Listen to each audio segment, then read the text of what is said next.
waxaa maanta magaalada Muqdisho laga daafuray tartanka hal abuurka ganacsi ee uu Premier Bank markii ugu horeysay maanta u qabanaya ardayda dhigata jaamacadaha dalka ee leh hibada iyo hal abuurka ganacsi.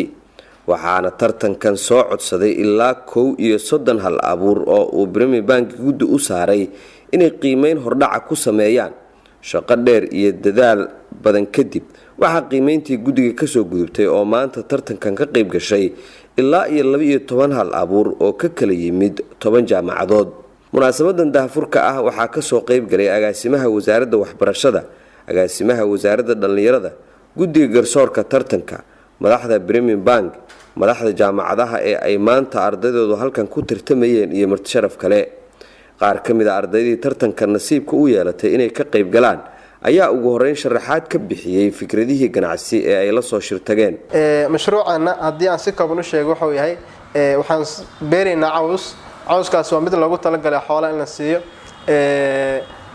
waxaan soo iibsanaynaa xoolaha caatada ah ama dagan ee maxaan ku yiraahdaa gobolada aan ka soo iibsanaynaa. markaan soo iibsano ayaan waxaan siinaynaa maxaan ku yiraahdaa cawska anagu aan marka hore soo saarnay iyo biyo, sidoo kale waxaan ugu daraynaa mudaawaad. sida daraadeed cawska neefka oo caata ah ayaan maxaan ku yiraahdaa waxaan ka soo saaraynaa neef caylan kadibna suuqyada ayaan keenaynaa. hal abuurka ganacsi aan maanta ku tartamayno wuxuu yahay shirkad sameysa ama company manufacturing ah oo soo saarayo paper bagska kaasoo laga maarmi karo plastica. yani magaalada Muqdisho hadaad martid meel walba waxaa kaaga hor imaanaysa bac, taasoo environmentigana dhibaato ku ah, qurux ahaan haday noqon lahayd, caafimaad ahaanna dhibaato nagu ah. si lagaga maarmo marka bacahaas ayaa waxaan sameynaynaa haddii ilaahay nagu guuleeyo paper bags ayagoo warqado ka sameysan. hadda wadanka way yaalin laakiin waxay u yaalin iyagoo la soo doofiyay ee ma jirto company manufacturing ah ee wadanka ka sameeyay. madaxdii ka socotay jaamacadaha ay ardaydoodu tartankan ka qayb galayeen maanta ayaa soo dhaweeyay Premier Bankina ku amaanay dhiirigelinta ay u sameynayaan da'irta dalka gudihiisa wax ku baranaysa. barnaamijkan hal abuurka Premier Bank ee qabanayso markii ugu horeysay dabcan sanadkii 6aad, laakiin markii caasimadda la joogo markii koowaad ah waxaan u arkaa barnaamij dhiirigelinaya dhalinyarta hal abuurka iyo himilada leh.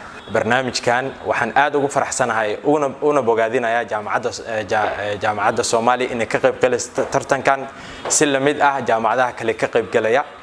waxaan aad u bogaadinayaa si gaar ah ugu bogaadinayaa bangiga Premier Bank oo runtii kaalin social responsibility qaatay, taasoo ka tarjumaysa inuu dadka ka xoreeyo acmaal cabda una xoreeyo acmaal xor ah. ugu dambeyntii Cabdishakuur Afrax oo ah madaxa horumarinta ganacsiga ee Premier Bank ayaa ka hadlay tartankan iyo muhiimadda uu bangigu ka leeyahay. waxaa tartankan soo codsaday ilaa 30 hal abuur oo aan guddi u saarnay inay qiimeyn hordhaca ku sameeyaan. shaqo dheer iyo dadaal badan kadib waxaa qiimeyntii guddiga ka soo gudbay oo maanta tartankan ka qayb galaya ilaa 12 hal abuur oo ka kala yimid 10 jaamacadood. hadduu alla idmo tartankan oo maanta iyo bari la duubi doono waxaa 10ka dambe ee bisha Ramadaan laga baahin doonaa qaar ka mid ah warbaahinta dalka. tartamayaasha gala kaalinta koowaad waxa uu bangigu ku abaalmarin doonaa lacag gaaraysa $9,000, halka kaalinta labaad lagu abaalmarin doono lacag gaaraysa $7,000. kaalinta saddexaadna waxaa lagu abaalmarin doonaa $5,000. waxaa xusid mudan inuu bangigu tartankan oo kale sanadkii 5aad ka qabtay magaalada Hargeysa, Muqdishona ay tahay sanadkii ugu horeeyay. madaxda Premier Bank ayaa sheegay in ay markasta ka go'an tahay taageerada dhalinyarada leh hibada iyo hal abuurka ganacsi si gacan looga siiyo hirgelinta fikradahooda iyo rumaynta riyooyinkooda.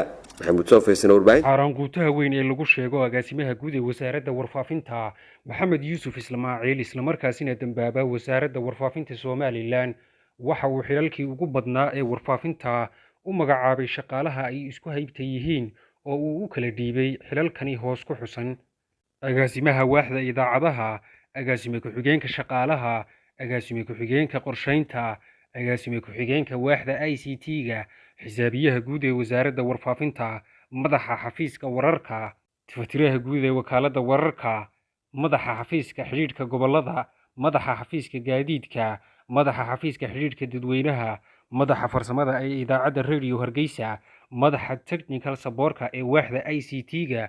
waa markii ugu horeysay ebid ee wasaaradda warfaafinta Somaliland aad ka dheehan karayso qaabka ay u shaqaynayso inaanay ahayn qaabkii uu qaranku u shaqaynayay ama ay u shaqayn lahayd hay'ad ka tirsan qaranka Jamhuuriyadda Somaliland. baadhista iyo dabagalka wakaaladda Samakaab intani oo kaliya kuma koobna. daawadayaal waxaanu dhowaan idiin soo bandhigi doonaa xaqiiqooyin kale oo la xidhiidha dulmiga uu shaqaalaha ku hayo agaasimaha guud ee wasaaradda warfaafinta dhaqanka iyo wacyigelinta Soomaaliya.